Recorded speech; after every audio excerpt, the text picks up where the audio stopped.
Hey guys, just gonna give you a quick tour of the sauna.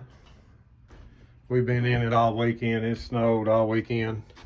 I don't know what it is now. It's got, we'll see. You can see the raindrops running down. Well, I'm gonna have to add some more water here. See, got our lights in there. The wood still looks really good. Bench still looks good. She's hot. She's really hot in here today. It is 123 degrees. So it wouldn't take long to sweat in here. I believe that's what I'm gonna go do. I'm gonna go get some water and I'm gonna sweat. There's my underneath there. All it is a crock pot. We got some LED lights on. That is a shower door. And I just made a little lock right here, a little pull lock.